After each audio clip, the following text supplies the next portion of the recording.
Hey, you see that guy right there hauling a kayak onto the shoreline? Pretend for a minute that that's you. And you are out for a little summer fun on Spot Pond in Stoneham, Massachusetts.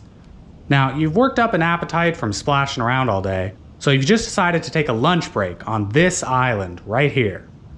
It took some paddling to get out there, but it's worth it. It's a beautiful little spot and a great place to have a snack. As you munch on your granola bar, you decide to walk a bit into the island's interior. The shade from the trees is real rejuvenating, and it just feels so great to have your feet on solid ground for a minute. It's so fun to be in the outdoors like that. Hey, wait a minute.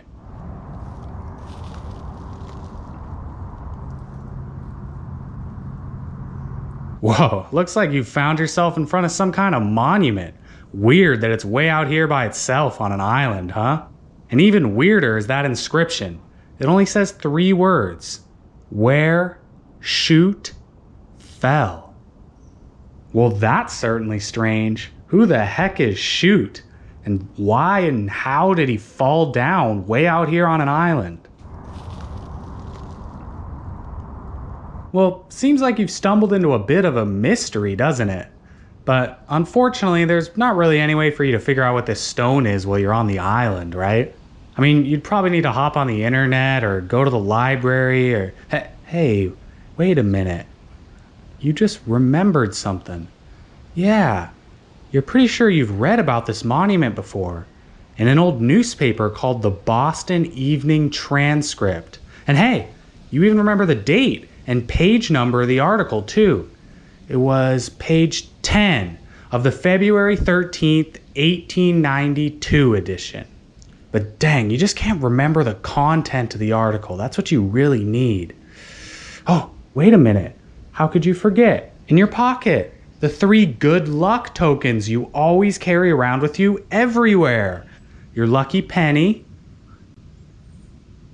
your lucky playing card, and of course, your lucky random page of the Boston Evening Transcript. Now, let's see here. With a bit of luck, maybe this is... It is! February 13th, 1892. Dang, what are the odds? And everybody laughed when you said that carrying around this page would pay off one day. Anyway, time to take a look at the article. Looks like this is somebody writing a letter to the newspaper about the monument. Seems as if they were just talking to a worker down at the Navy Yard and heard a story about who this Shute guy was. So, according to the workman, our island here used to be a popular hangout spot for a group of friends living in the Boston area. One of the guys was a man named Shute, who apparently really loved to drink. And one day, when Shute was particularly tipsy, his friends loaded up a powerful gun and tried to goad Shute into firing it. So, Shute took the gun, lined up the shot, fired, and was promptly knocked onto his keister by the gun's recoil. And it sure sounds like Shute's friends got a real kick out of that. So much so that they went to the trouble of having a stone carved to mark the spot where Shute's butt hit the earth. And here that stone is today, forever marking the spot where Shute fell. That's pretty funny, right? I mean, imagine you mess up a bit, make a fool of yourself, and your friends put up a 100-pound rock to forever mark your shame.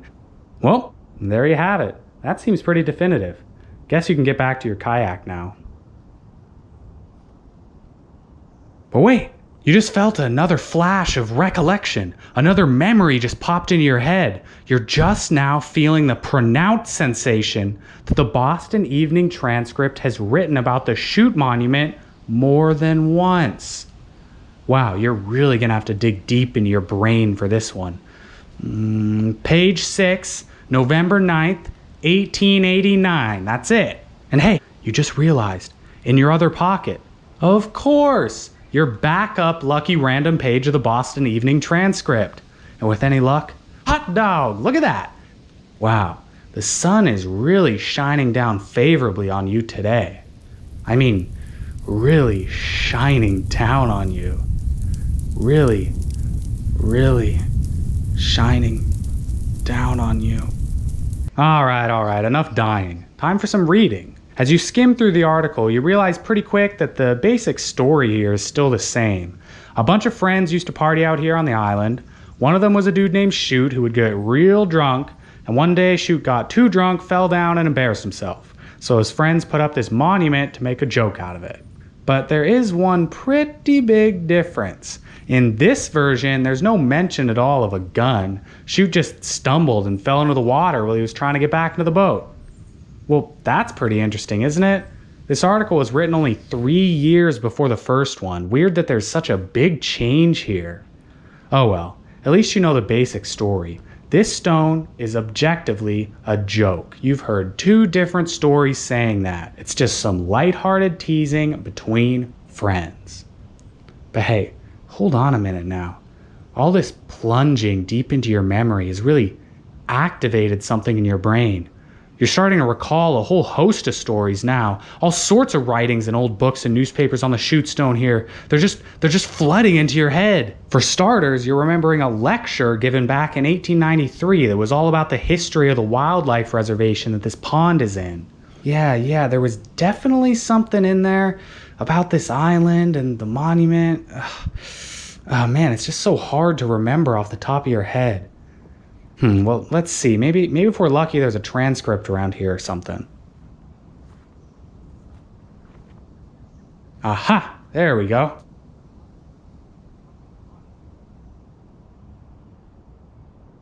Alright, so a quick read through the lecture really doesn't do much to settle the facts on what the Shute Monument is for. In fact, it just kind of muddies up the history even more. The lecturer says that back in the 1850s, this island used to be the unofficial battleground for a group of wrestlers.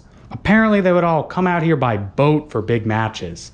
You know, the island was a place where they could test their mettle free from the interruption of the outside world. One of the wrestlers in particular, a man named Shute, was notoriously tough. Nobody could beat him. Until one day, when old Shute had a bit too much to drink and got himself thrown head over heels by a particularly mighty opponent.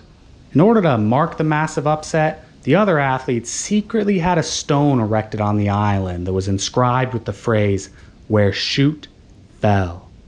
The next time Shute came out to the island, he saw the stone, freaked out, and refused to ever set foot out there again. Well, that's a little surprising, isn't it? The only similarity with the first 2 stories here is that alcohol was to blame for Shute's misfortune. Crazy how different the overall narratives are. But now that you think about it, you actually remember reading that this island here has a history with combat sports, even beyond this Shute story. In fact, one of the longest bare-knuckle boxing matches of all time was fought right where you're standing. Back in 1856, Ned Price and Joe Coburn fought to a standstill out here. 167 rounds, 3 hours and 27 minutes, and no winner. Apparently the match was staged out here to avoid sports and gambling regulation. Hundreds of people came out by boat to witness the fight.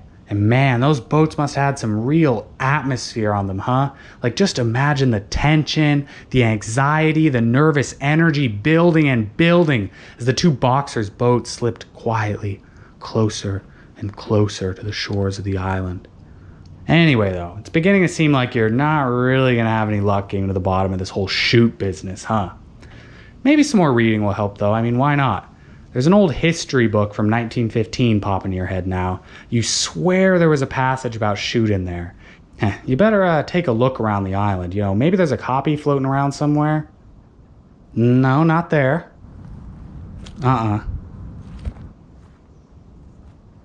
No. Oh, hey, wait. Ah, there we are. So a quick read through of the passage reveals that there's actually 2 separate versions of the Shute story in here. The first is the basic joke story that you've seen twice now, but the second is brand new. This time Shute was a colonel in the military. Apparently he had gotten into a quarrel with another man and the 2 of them boated out to this island to settle their dispute over a duel. Of course, it was old Shute who lost, both the duel and his life.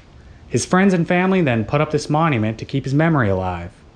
Dang, seems like there's a new Shute story everywhere you look. Just can't catch a break. But hey, you know what? We've come this far, it wouldn't hurt to just check out one more newspaper article. You see, along with those 2 passages from the Boston Evening Transcript, you remember hearing about an article in the Boston Globe about the Shute Monument. Man, what was the date on that one? Ah, yes, October 14th, 1884. Well, dang, I mean, it's cool and all that you remembered the date, but you're not really sure how you would be able to read this one. I mean, it's not like you carry random Boston Globe pages around with you. That would be ridiculous, right? But hey, you know what? Luckily, this is Massachusetts, where Boston Globe articles grow on trees. Let's see here. 1884. Right off the bat, you can see just how much more thorough this article is than the others we've seen so far. This time, it's several paragraphs chronicling the author's trip out to the island here. Much like yourself, the author just stumbled upon the stone and wanted to know what it was. And hey, guess what? He even included a little sketch of the stone to really help your mind's eye build a vivid picture of what it looked like. Let's take a look. Sick. So as the author is examining the monument, he asks several of his companions if they know the story behind its placement.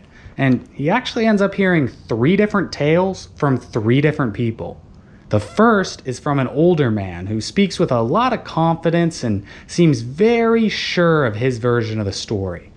He says that Shute was an officer during the US Revolutionary War. Apparently he had been captured by the British, escaped capture, and then hopped into a boat to make a getaway across Spot Pond here. But the British were closing in on him, so he landed on this island to make a stand. Unfortunately though, a quick shot from one of the British muskets ended Shute's escape attempt, and he supposedly died right here on the island. Several years later, Shute's family came out here and erected this stone in his memory. Now that certainly seems like a plausible story, but apparently, as soon as the old man finished up his tale, another guy jumped up and interjected, saying that he knew the real truth. So the second guy starts talking and tells a totally different story. This time, Shute is a Puritan who is hiding out on the island during a conflict with some Native Americans. Apparently, old Shute caught an arrow and bled to death right here on the island. The monument was then put up several decades later by one of his descendants. Now, having heard 2 different stories, the author decided to pack it in for the day. So he hopped back into his boat and struck out for the mainland. But a little friendly conversation with the boatman revealed one more account of the history of the Shute Monument. Now, you've actually heard this one before. It's the same wrestling story from the lecture earlier, but there's actually a pretty big twist here. The boatman claims that not only did he know Shute personally, but that he was the man who rowed everybody out to the island for the wrestling matches, and that he saw the stone originally being brought to the island with his own eyes. Wonder if he was telling the truth. Well, that about wraps it up, right? Can't really remember any other books or newspapers or anything where the Shute stone might have been mentioned. Seems like you're just not going to find an easy answer to this mystery. But in a way, it's kind of more fun like that, right? I mean, if you think about it, all the stone is a hunk of granite with 3 words on it. Pretty cool that something that simple has inspired such a huge variety of stories over the years. Like, imagine if a meticulous, perfect record of the stone's history had been preserved since the day it was originally put up. Like, yeah, it might be cool to know exactly what happened, but wouldn't it just lose a bit of its magic? I mean, the way it is right now, the stone is almost just as much a reflection of you, the observer, as it is any wrestler or Puritan or army officer or drunkard or whatever, right? You just paddle on out here, take a real good look at the stone, and pick a story. Who knows? Maybe you can tell a lot about a person based on their favorite Where Shute Fell story, huh? Thanks for watching.